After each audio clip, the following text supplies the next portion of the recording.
libro. Nos dice el vidente del Apocalipsis que él vio un libro sellado con 7 sellos. Y se hizo esta pregunta. Capítulo 5, ¿no?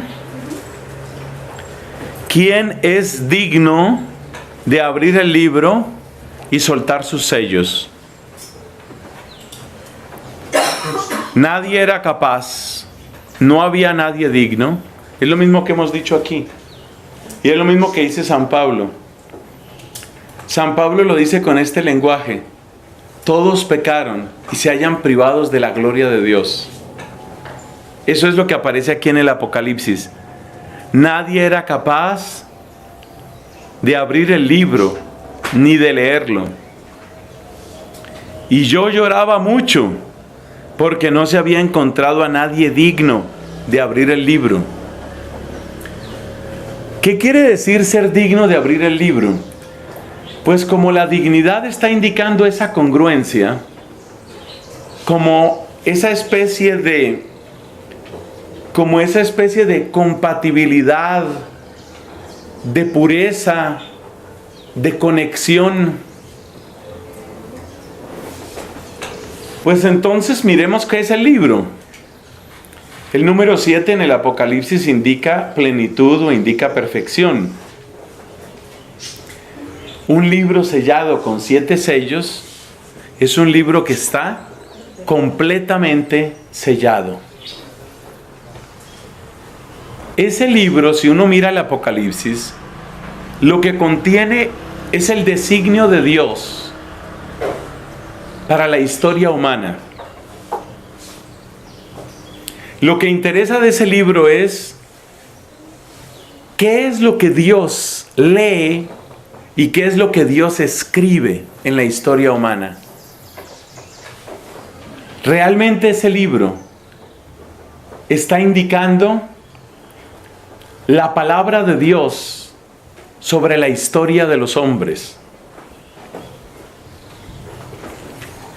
Y entonces la indignidad que hace llorar al vidente del Apocalipsis está indicando que nadie tiene cómo asomarse a ese designio divino, que no hay nadie que pueda llegar hasta allá, no hay nadie que pueda comprenderlo, o no hay nadie que lo pueda hacer comprensible, porque las dos cosas están relacionadas.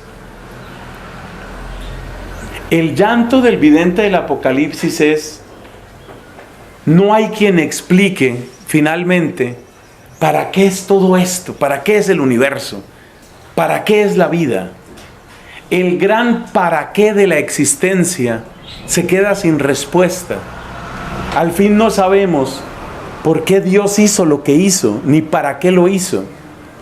Al fin no sabemos cuál es el desenlace de todo, ni cuál es el significado. Ese significado no es un significado simplemente teórico. Es la pregunta más vital, es la pregunta más existencial que uno se puede hacer. Porque esa pregunta incluye, por ejemplo, la pregunta sobre si vale la pena esforzarse. Hay mucha gente que siente que no vale la pena perder el tiempo en esto. ¿No decían algunos filósofos existencialistas: la vida es una pasión inútil? Esto no tiene sentido. Y Pablo también alude a aquellos que, no teniendo ninguna esperanza más allá de la muerte, dice: pues comamos y bebamos, que mañana moriremos. No tiene sentido. ¿Tiene sentido esforzarse? ¿Tiene sentido tratar de ser bueno? ¿Tiene sentido frenarse? Tengo que tomar aquí otro ejemplo de Inglaterra. Hubo un famoso presentador de televisión llamado Jimmy Savile. Jimmy Savile fue un hombre de enorme popularidad. Fue condecorado por la reina, fue declarado caballero, recibió no sé cuántos premios por su trabajo humanitario. Incluso el Vaticano le dio una condecoración por trabajo humanitario, por trabajo por los pobres. Es decir, este hombre recibió todo tipo de honores y aplausos y reconocimientos y murió rodeado de afecto, gratitud y honor. Pero muerto el hombre, empiezan a conocerse cosas. Empieza a conocerse, por ejemplo, que en los mismos estudios de la BBC, la cadena de radio y televisión de Inglaterra, o del Reino Unido, debo decir mejor, en esos mismos estudios, en ese laberinto de estudios, él había acomodado varios lugares donde abusaba de menores de edad, tanto niños como niñas. En su perversión sexual que tenía, él molestaba, trataba, por ejemplo, de tocar o manosear incluso algunos limitados mentales. Era una persona obsesionada con el tema sexual. Eso ha sido un escándalo muy grande en el Reino Unido, un escándalo pavoroso ya en la BBC. Han rodado cabezas, hay multas, hay demandas, hay vergüenza, pero el hombre se salió con la suya. O sea, vamos a suponer que efectivamente no hubiera nada después de la muerte. Vamos a suponer que después de la muerte no hubiera un Dios que pide cuentas, ni un juicio, ni nada. Si no hay un Dios que pida cuentas, si nada sucede después de muerto, a mí me parece que Jimmy Savile se merece muchos aplausos. Porque si no queda nada después de la muerte, ¿a mí qué me importa? Lo que se diga después, ¿qué me importa? Yo no voy a estar ahí. Alguien podría decir, pero tu familia va a ser deshonrada, pero yo no voy a existir. El que no tiene esperanza, el que no tiene una creencia después de la muerte, solo se puede regir por la astucia. La astucia es la ley suprema del que carece de esperanza. ¿Y la astucia qué es? ¿Cómo me salgo con la mía? Y astuto fue, y en un grado altísimo, Jimmy Savile. Todo lo que le pidió su cuerpo degenerado lo hizo. Se salió con la suya. No podemos hablar muy duro tampoco nosotros los católicos, porque tenemos un ejemplo en casa. El padre Marcel Maciel, el fundador de los Legionarios de Cristo, ese fue otro que se salió con la suya. Con hombres y con mujeres y hogares paralelos, hijos, y al mismo tiempo venerado, aplaudido y amigo personal de Juan Pablo II. Si no existe algo después de la muerte, lo único que podemos es felicitar la memoria de Jimmy Savile y felicitar la memoria del sacerdote Marcel Maciel. Entonces, cuando no hay una visión más allá de lo que alcanzan nuestros ojos, el para qué de la vida queda sin respuesta. El único para qué de la vida, cuando se quita a Dios, el único para qué es: corra detrás de su apetito, sea astuto y buena suerte, hermano. Eso es lo único que queda. Y esto es muy importante que lo veamos claramente, porque el mundo, especialmente en Europa, corre desbocadamente hacia un secularismo, a ultranza, una laicización, que no es otra cosa sino borrar a Dios. Y cuando se borra a Dios, y cuando se borra toda referencia a la eternidad, la ley que queda es esta: corra detrás de su apetito, sea astuto y buena suerte. Esa es la ley de la vida. Eso es lo único que queda. ¿Qué razón tendría una persona para abstenerse ¿Abstenerme de qué? Si mi apetito me pide manosear a esta chiquilla, ¿a mí qué me importa? Soy lo suficientemente inteligente para tapar mis crímenes. ¿Qué me importa el daño que le pase a ella? La mala memoria que quede de mí, ¡bah! ¿Qué importa? Yo no voy a estar. ¿Por qué doy estos ejemplos, el de Maciel y el de Jimmy Savile? ¿Por qué doy estos ejemplos? Para que se vea que la pregunta del libro hace llorar. Ahora sí entendemos por qué uno llora con esa pregunta. Porque la pregunta del libro es, ¿vale la pena? ¿Merece la pena?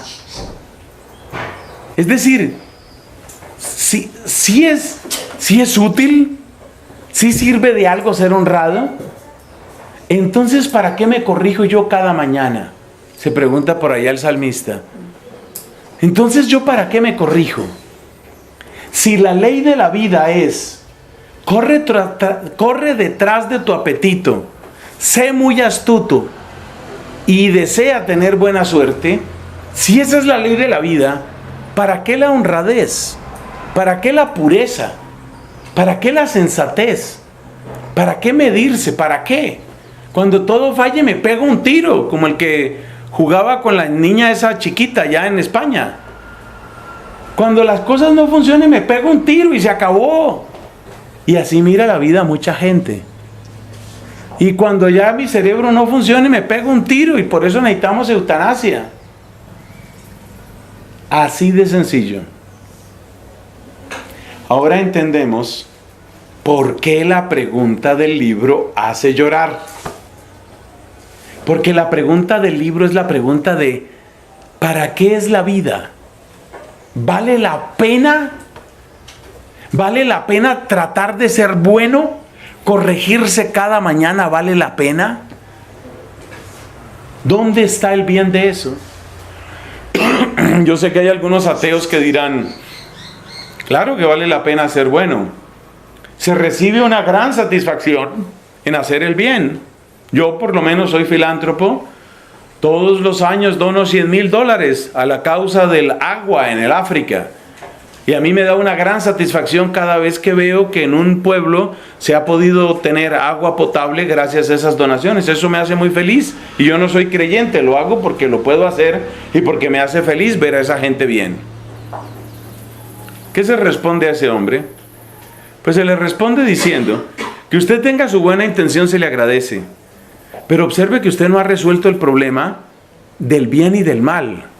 O sea, si otro que también es ateo dice, a mí lo que me fascina es manosear niñas, entonces, ¿qué le decimos a ese? Que usted haga su obra filantrópica, hágala. Pero el otro, el depravado, ¿qué le decimos?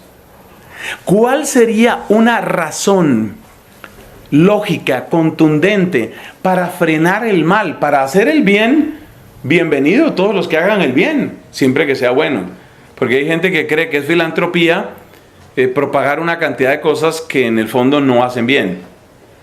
Hay gente que cree que la esterilización masiva es el mejor regalo que se le puede hacer a la humanidad. O sea que no todos los filántropos van a hacer el bien. Pero pongamos el ejemplo del filántropo que con gran diligencia se preocupa del asunto del agua en África. Está bien que usted haga lo suyo, pero la discusión aquí no es si es bueno hacer el bien, sino cuáles son las razones para no hacer el mal que a uno le apetece. Y frente a eso, el ateísmo no tiene respuesta. No hay respuesta para eso. Porque la única respuesta sería, es que eso va contra la ley. Pues cambiamos la ley. Entonces ya, por ejemplo, un holandés, ustedes que andan en todos esos países así modernos y de avanzada y progresistas, entonces ya salió un holandés proponiendo un proyecto de ley. Tenemos que despenalizar la pornografía infantil. Hay que despenalizarla. En Canadá ya salió un proyecto de ley. Tenemos que aprobar la poligamia.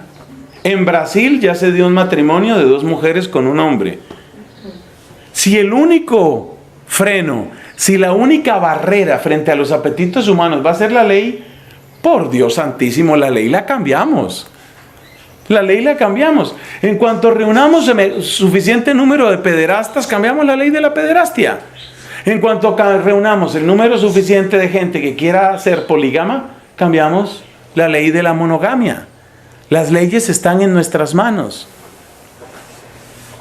Entonces debe quedar claro que para aquel que no tiene a Dios, para aquel que no tiene una esperanza en Dios ni un conocimiento de Dios, la única ley que rige es su propio apetito y su astucia. Apetito y astucia. Es lo único que le interesa al que no tiene a Dios. Lo único. El que sí tiene a Dios se duele y se pregunta: ¿y entonces cuál es el sentido de la vida? Entonces, ¿cuál es el sentido de esforzarse? Y por eso tantos jóvenes no encuentran un sentido.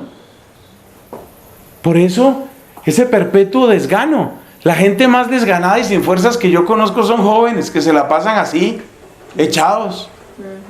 Echados en el salón de clase, echados en su casa, echados en la fiesta y al final echados de la vida, se suicidan o lo que sea. Y se acabó. Esa es la pregunta del libro y el sello, pero hay uno que es digno. Y lo más hermoso es: ¿por qué es digno? Porque fuiste degollado. ¿Por qué el ser degollado hace a Cristo digno de abrir el libro? En el libro del Apocalipsis se describe el sacrificio de Cristo como que ha sido degollado. ¿Por qué? Pues porque los corderos en el Antiguo Testamento eran degollados. O sea que degollado es una palabra simbólica para decir sacrificado. Tú has sido sacrificado. ¿Y por qué el sacrificio de Cristo hace digno a Cristo? Aquí es donde cerramos con la conexión que esto tiene con la humildad. Porque el sacrificio de Cristo, como decimos en el credo, es su descenso al lugar de los infiernos. Porque el sacrificio de Cristo es el anonadamiento de Cristo. Porque Cristo ha bajado a los sótanos más profundos de la existencia humana. Porque Cristo, el inocente, el santo, el sabio, el bendito, ha querido bajar y bajar y bajar. Y ese que ha recorrido toda la escala del dolor humano, ese que ha recorrido todo el dolor y toda la tragedia del ser humano, ese es el que puede decir para qué es la vida. Por eso Cristo es digno. Por eso, al ser degollado, puede abrir el libro.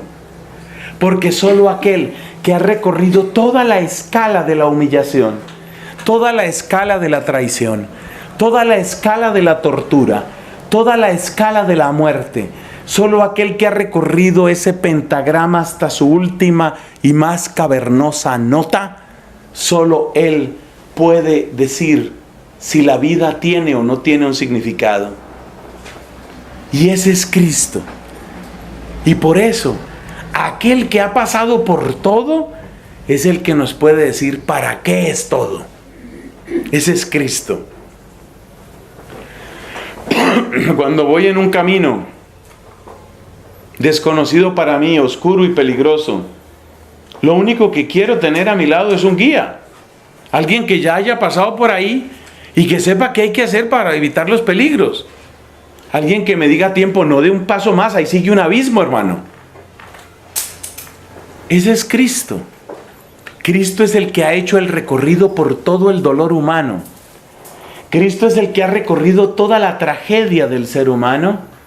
Y Cristo es el que, habiendo recorrido todos esos sótanos, llega ante sus discípulos y los saluda diciendo: la paz sea con vosotros. Eirene hymin. La paz con vosotros. Ese es el que sí puede guiar. Ese es el que sí puede contar para dónde va la vida. Ese es el que sí me puede mostrar el camino. Y por eso el cordero degollado es el cordero en pie. En pie. Cristo, por utilizar la expresión del refrán, murió en el intento. Efectivamente murió, pero resucitó. Y este Cristo, cordero degollado, pero cordero en pie, ahora resucitado, es el que me puede contar, aún en los parajes más oscuros, aún en las circunstancias más espantosas, es el que me puede contar qué es lo que tiene sentido y qué es lo que no tiene sentido. Si yo voy en ese camino peligroso, voy por ejemplo por el desierto de Gobi, o por uno de esos lugares, por Afganistán, voy por un desierto de esos de noche, y yo sé que hay bandas, y hay talibanes, y hay minas escondidas, y hay de todo. Llega un momento en el que yo me pregunto, ¿pero para qué esto? ¿Esto para qué? ¿Por qué me tengo yo que meter aquí? Pero mi guía me dice, tenga paciencia.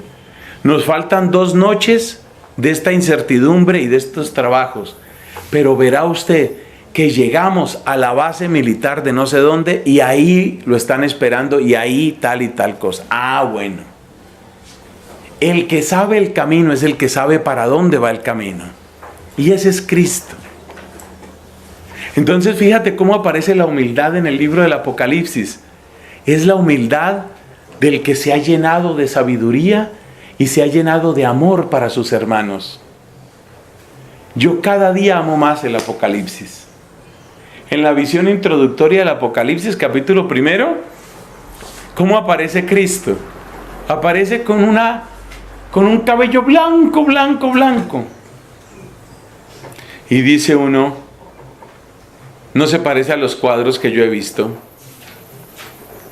¿Qué significa el cabello blanco, blanco? Significa, pues, honor, significa el honor debido a la edad, pero significa sobre todo la edad misma. Es decir, aunque muriera tan joven en la cruz, Cristo, con ese descenso, aprendió todo lo que se puede aprender en todos los siglos. El cabello blanquísimo de Cristo, en la visión introductoria del Apocalipsis, está indicando aquel que tiene la experiencia porque ha tenido la humillación.